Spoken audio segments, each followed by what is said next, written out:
माता च पिता त्वमेव त्वमेव बन्धुः सखा त्वमेव त्वमेव विद्यां द्रविणां त्वमेव सर्वं मम देव देव। श्री कार्तिक महात्मा तृतीय अध्याय। श्री कृष्ण भगवान के चरणों में शीश झुकाओ, सदा भाव से पूजो हरि, मन वांछित फल पाओ। सत्यभामा बोली, आप सभी काल में व्यापक और सभी काल आपके आगे समान है। फिर यह कार्तिक मास ही सब मासों में श्रेष्ठ क्यों है? सब तिथियों में एकादशी और सब मासों में कार्तिक मास को ही आप अपना प्रिय क्यों बताते हैं? इसका कारण कहिए।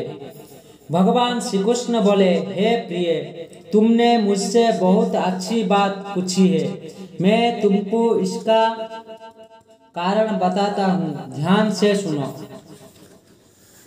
इसी प्रकार एक बार महाराज बेन के पुत्र राजा पृथु ने प्रश्न के उत्तर में देवर्षि नारद से प्रश्न किया था और श्री नारद जी ने उसे कार्तिक मास की महिमा बताई थी।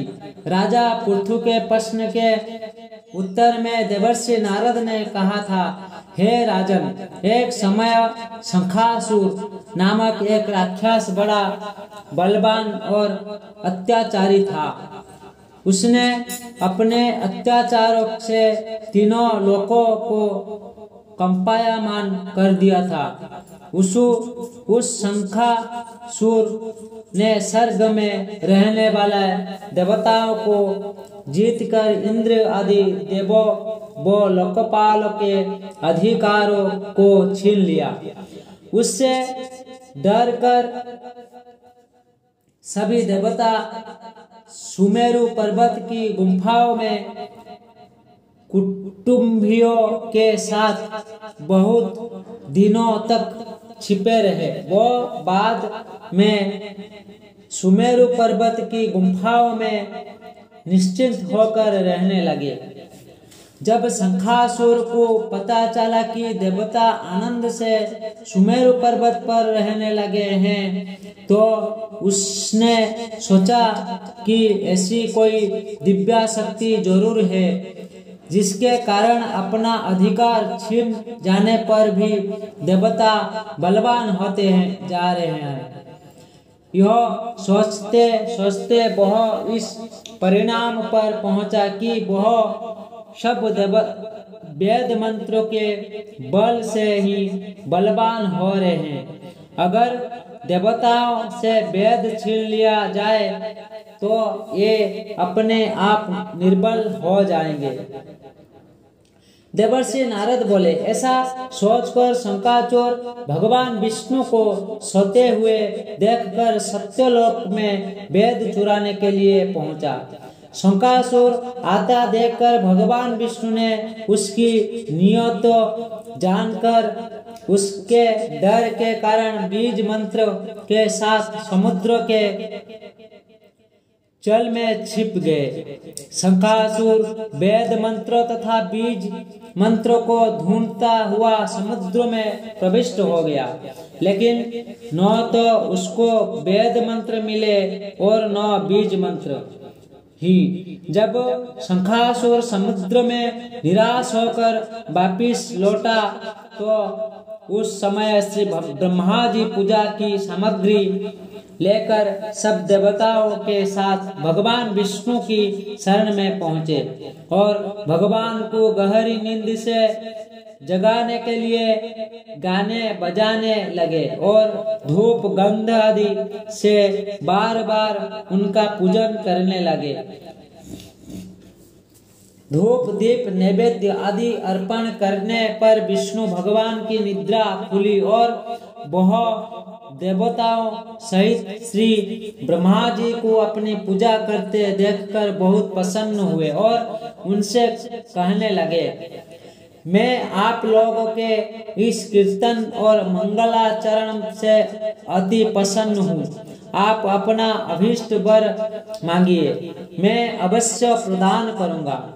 जो मनुष्य आश्विन शुक्ल की एकादशी में देव प्रबंधिनी एकादशी तक ब्रह्मा मुहूर्त में उठकर मेरी अर्चना करेंगे, वह आपकी तरह मेरे प्रसन्न होने के कारण सुख को प्राप्त करेंगे। यह जो पाद्य, अर्घ्य, आचमन और जल आदि सामग्री आप लोग मेरे लिए लाए हैं, वह अनंत गुण वाली होकर आपका कल्याण करेगा। शंकासुर जो वेद चुरा कर ले गया है, वो सब के सब समुद्र में ही है। अतः मैं शंखासुर को मारकर उन्हें ले आता हूँ। आज से मंत्र बीज और वेद के साथ चारों वेद प्रति वर्ष की कार्तिक मास में जल में विश्राम किया करेंगे। अब मैं मत्स्य का रूप धारण करके समुद्र में जाता हूँ और आप लोग भी ऋषि महर्षियों को साथ लेकर मेरे साथ चले। जो कार्तिक मास में पहर रात्रि पहले स्नान करते हैं, वो निश्चय ही अक्षय फल को प्राप्त पाते हैं। वह अज्ञात में अमृत स्नान का फल प्राप्त करते हैं। हे देवेंद्र, जो कार्तिक मास में व्रत करते हैं, उन्हें सब प्रकार से धन, पुत्र पुत्री आदि देते रहना और उन्हें सब आपत्तियों से बचाते रहना। हे धनपति कुबेर, मेरी आज्ञानुसार आप उन सबका धन धान्य बढ़ाते रहना। व्यक्ति उसी प्रकार का आचरण करने वाला प्राणी मेरा रूप धारण करके जीवन मुक्त हो जाता है। जन्म से लेकर मरण पर्यंत जिसने विधि पूर्वक यह उत्तम व्रत कर लिया, वह आप लोग का भी पूजनीय है। आप लोग ने मुझे कार्तिक शुक्ल एकादशी तिथि को निद्रा से जगाया है, इसलिए यह एकादशी मान्य है और मुझको बड़ी प्रिय है।